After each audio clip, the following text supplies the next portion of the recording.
महाराष्ट्र और केरल में कोरोना संक्रमितों की बढ़ती संख्या को देखते हुए झारखंड सरकार की चिंता बढ़ गई है। स्वास्थ्य सचिव के सोन ने रांची, धनबाद, बोकारो, पश्चिमी सिंहभूम और पूर्वी सिंहभूम जिलों के उपायुक्तों को पत्र लिखकर संबंधित रेलवे स्टेशनों पर ट्रूनेट मशीन से यात्रियों की कोरोना की जांच करने का आदेश दिया है। इसके अलावा बिरसा मुंडा एयरपोर्ट अथॉरिटी को भी केरल और महाराष्ट्र से आने वाले यात्रियों पर नजर रखने को कहा गया है। उपायुक्तों को लिखे गए पत्र में स्वास्थ्य सचिव ने कहा है कि वर्तमान स्थिति को पब्लिक हेल्थ इमरजेंसी मानकर सख्ती बरतना है। दोनों राज्यों से आने वाले कोरोना के लक्षण वाले और अन्य मरीजों की जांच अनिवार्य रूप से की जाए। वहीं बिरसा मुंडा एयरपोर्ट निदेशक को लिखे गए पत्र में कहा गया है कि वो रांची जिला प्रशासन से तालमेल स्थापित कर महाराष्ट्र और केरल से आने वाले हर यात्री की मॉनिटरिंग करे, एयरपोर्ट पर सैंपल कलेक्शन और जांच की व्यवस्था करे। साथ ही उक्त दोनों राज्यों से आने वाली गाड़ियों की सूची जिला प्रशासन और स्वास्थ्य विभाग को नियमित रूप से ईमेल पर उपलब्ध कराए।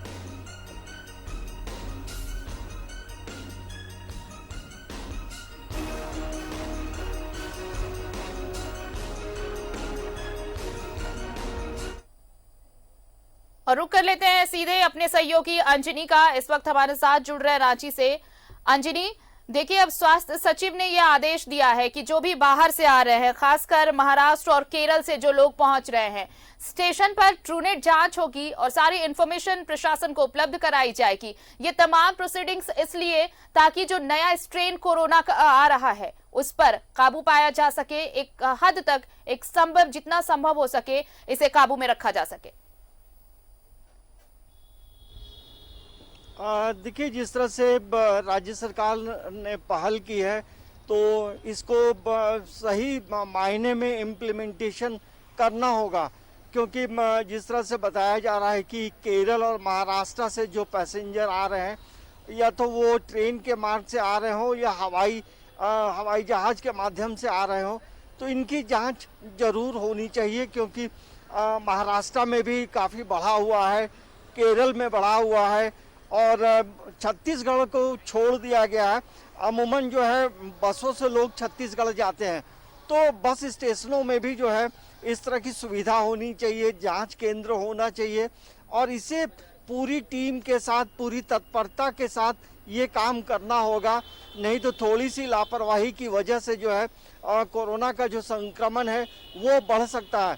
देखिए, जिला प्रशासन या राज्य सरकार ने कई स्टेशनों को भी एक तरह से अलर्ट किया है या जिलों को अलर्ट किया है, जिसमें रांची है, धनबाद है, बोकारो है, पूर्वी सिंहभूम है, पश्चिमी सिंहभूम है। तो इन जगहों में भी जो है संक्रमण का खतरा बढ़ रहा है और ये वैसे लोकेशन है जो दूसरे राज्यों को टच करता है। तो हमें लगता है कि प्रशासन, राज्य सरकार, स्वास्थ्य महकमा या आपदा प्रबंधन इन तमाम चीज़ों को लेकर यदि पूरी नेटवर्किंग के साथ यदि काम करे तो हमें लगता है कि इसे रोका जा सकता है। लेकिन उससे भी बड़ी बात ये होगी आरती, कि जो भी लोग यात्रा कर रहे हो या शहर में घूम रहे हो, हवाई जहाज से जा रहे हो, तो तमाम जो प्रिकॉशंस के बारे जो बताया गया है उसका अनुपालन जरूर करना चाहिए, तभी हम सेफ रहेंगे। ऐसे आंकड़ों को देखेंगे तो झारखंड का जो कोरोना का जो आंकड़ा देखेंगे तो अभी पूरे झारखंड में 492 एक्टिव केस हैं, जिसमें रांची में सबसे ज़्यादा है।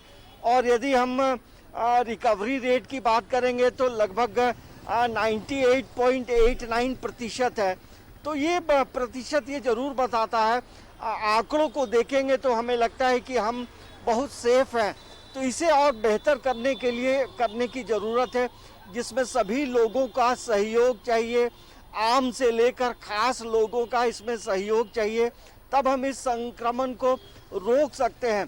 क्योंकि ये जो सेकेंड फेज का जो संक्रमण है काफ़ी एक्टिव है, वो यदि प्रवेश करता है तो हमारी परेशानियां बढ़ा सकता है।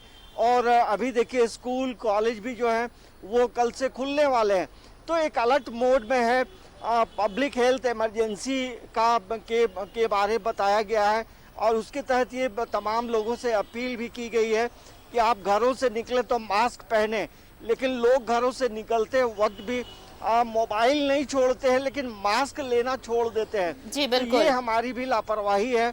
तो प्रशासन को, राज्य सरकार को एक इसी तरह से हम सहयोग कर सकते हैं कि मास्क पहने, हम सैनिटाइजर रखें और प्रिकॉशन लें।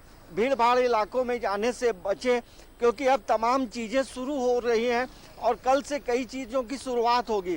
तो एयरपोर्ट पे किसी भी तरह की लापरवाही नहीं हो, क्योंकि हवाई जहाज़ के रास्ते से जो है महाराष्ट्र से लोग आते हैं, केरल से आते हैं, मतलब देश के भिन्न भिन्न लोकेशन से लोग रांची पहुंचते हैं।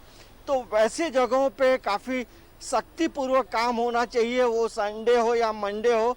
उसी तरह हर दिन जांच की जो प्रक्रिया है सुबह से ही व्यवस्था होनी चाहिए।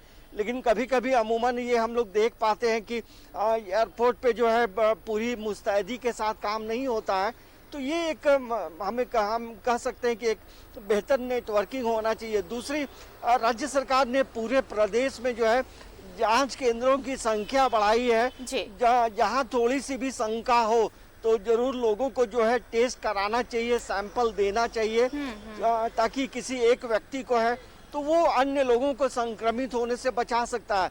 तो हम ये जरूर कह सकते हैं, अभी फेस्टिवल आने वाला है, एग्जाम्स के समय शुरू होने वाले हैं, तो ये तमाम चीज़ को लेकर एक प्रिकॉशन लेने की ज़रूरत है, ताकि हम कोरोना के संक्रमण को बढ़ने से हम रोक सकते हैं। आरती, चलिए, तो ये तमाम चीजें ध्यान में रखनी होंगी और सबसे जरूरी ये है अभी भी अंजनी कि कोरोना गाइडलाइंस अगर हम फॉलो करेंगे तो अभी भी हम उस मुकाम पे हैं जहां पर कोरोना को मात दे सकते हैं। दूसरे जो सेकेंड स्ट्रेन की बात हो रही है, अगर इस पर काबू पाना है तो इन गाइडलाइंस को सख्ती से फॉलो करना होगा। बहुत बहुत शुक्रिया तमाम जानकारी के लिए आपका। तो 1 मार्च से खुल रहे हैं बहुत सारे ऐसे संस्थान जिस पर कोरोना काल में रोक थी। अगर मूवमेंट बढ़ रही है तो सतर्कता और लानी होगी, ताकि आप और हम कोरोना संक्रमण से बच सके। और इसी बीच स्वास्थ्य सचिव ने 5 डीसी को पत्र भी लिखा है कि महाराष्ट्र और केरल से जो लोग लौट रहे हैं, स्टेशन पर हो या एयरपोर्ट पर, उनकी ट्रूनेट जांच की जाए और पूरी जानकारी प्रशासन को दी जाए।